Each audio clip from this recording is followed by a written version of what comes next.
My name is Elizabeth Fraser, and I am a writer and TV producer.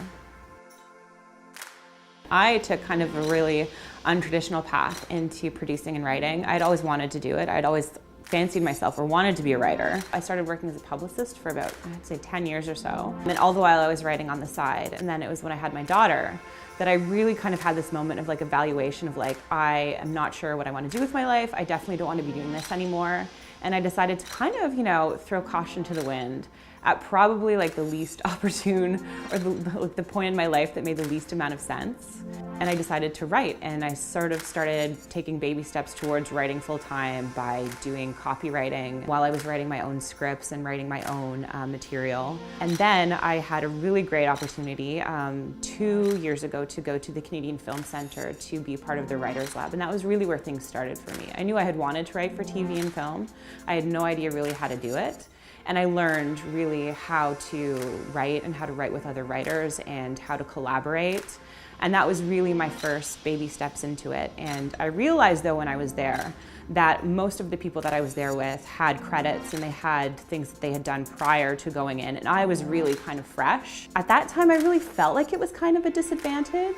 I felt like, okay, now like I left the CFC and I had to go and find credits, I had to go find projects to work on because I had this rabid sense that if I didn't make my art right away or I didn't start making projects right away, then I would be a failure. And to be perfectly honest, it took 6 months for me to find a job in TV. It was the only time in my adult life that I had been unemployed.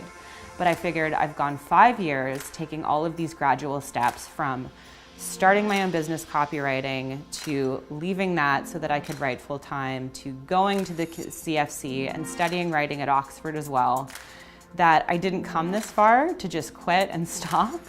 So I found a way to get through that. I got my first job producing on a TV series. For me, that was really kind of like where the education that I had had and this opportunity started to match the experience and the practical day-to-day experience of writing. I had no idea that I wanted to write for film and TV at first. A year ago, I went through this crisis in my writing where I lost my gut and I really felt like I lost my voice in a way because I was relying so heavily on feedback from a lot of external people, and that's great. Like, you do have to get constant feedback and you have to have a thick skin to take constant criticism. But the flip side of that I've discovered is when you take too much external stimulus and too much feedback on your work, and maybe not even at the right time, or even if it's at the right time, it can really stunt what you're trying to do. I was in my second year at Oxford. One of the first things I did was I started a creative writing distance degree there. And this professor just said to me, he's like, "You're not a novelist." He's like, you say a lot on a page without saying anything. And I was so devastated during this conversation. It was so sad. He told me that I should try writing for stage or film, like writing scripts.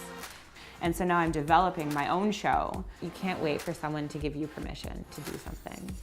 You really have to be the driver and be the person who's really pushing things forward yourself. The work that I'm doing right now, writing, I'm basically writing about being a single mom and, the devastation of a relationship in my life not working out, trying to struggle and find my way through like raising a child. You feel really naked and you feel really vulnerable doing that. This show and this idea has been burning a hole in me now for so long that I would rather level some of the criticism or open that door than just kind of be shy and afraid and not do it. So it's terrifying, but I think it has to be in a way.